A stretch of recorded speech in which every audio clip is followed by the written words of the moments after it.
Hey everyone, Kevin here. An issue that a lot of career changers face, or even those just moving between companies, is that they feel they lack experience, and they often do. Teachers wanting to become instructional designers like me clearly lack a lot of knowledge to sell themselves in that role. It's why we always talked about upskilling when leaving education. Where the problem arises, though, is when that continues being an unnatural barrier to employment.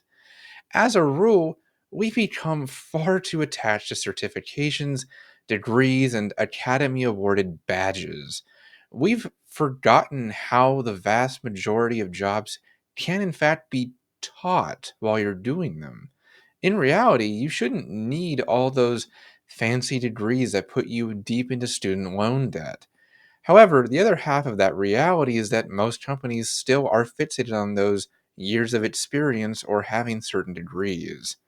That traditional approach, though, creates barriers for applicants who simply don't have access to the funds or time to properly upskill as much as they may like to prior to sending out applications.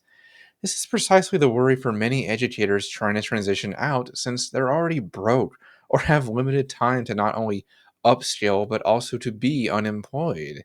We've got to pay bills after all. A really good and forward looking company, though, recognizes that a lot of vital skills can be taught on the job. I mean, it's kind of called on the job training for a reason, and IDs are ironically the ones who create that training. We used to see this far more commonly, too. I mean, decades ago, many companies hired workers based on need and if that person could grow in the role. After that, they would train them with the information they needed to know. This is exactly why a number of people still enlist in the military every year, too, including my sister in law. My parents got hired at a cable company, learned what they needed about systems they had never heard of, and then eventually grew and got promoted based on those skills. They're still there over 20 years later, too. In fact, my mom now has such a ridiculously specialized skill set at the company that she would be not only nigh impossible to replace since no one comes out of college knowing the things that she does, but she also saves the company hundreds of millions of dollars every year because of it, and she doesn't even have a college degree. However, all we care about now is having a master's degree with 10 years of experience in the field, even when that doesn't necessarily guarantee anyone knows what they're doing.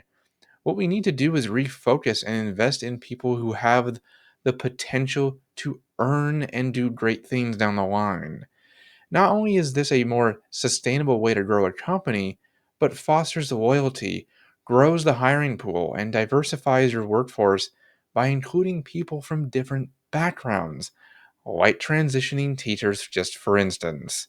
The human brain is incredibly adaptable and can learn new skills from training and experience while doing that job.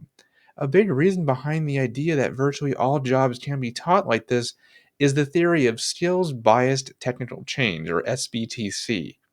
Now, SBTC suggests that technological advancements have shifted the demand for labor towards jobs that require cognitive and interpersonal skills rather than manual or routine tasks.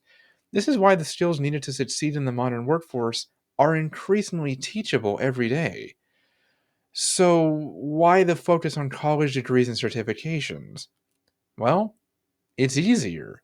If you can get someone who already has the needed skills and can hit the ground running, that decreases costs and increases the potential return on investment for the company. Unfortunately, that also leads to many people struggling to find work because then hiring managers are kind of unicorn hunting, thus perpetuating cycles of unemployment and poverty and the need for people to rely on welfare programs.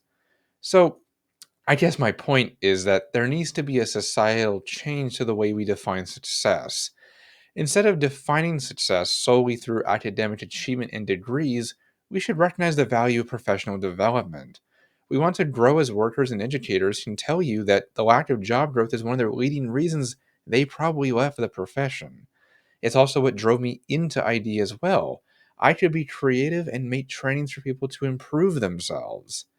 I mean, no one came out of the womb knowing how to do the job they would one day want to pursue, or the one that they change their minds to pursue later in life. So, what is my advice to career changers in this instance? Well, it's not a perfect system right now. You need to do the upskilling and learn new things to realistically get hired. But remember that once you finally get your foot in the door, the good companies will really teach you the next steps to propel you along your journey. And if they don't, then you need to eventually up and leave to a place that does invest in the growth of their employees. The challenge, though, is just finding out what you need to break through that original glass ceiling in the first place.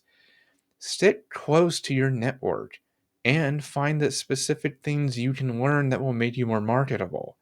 It's a start, and that's all you can really expect of yourself to overcome this hurdle. But I think that's my 2 cents for the day. If you need any help with this process or in figuring out next steps to get past it, I'm always here to help.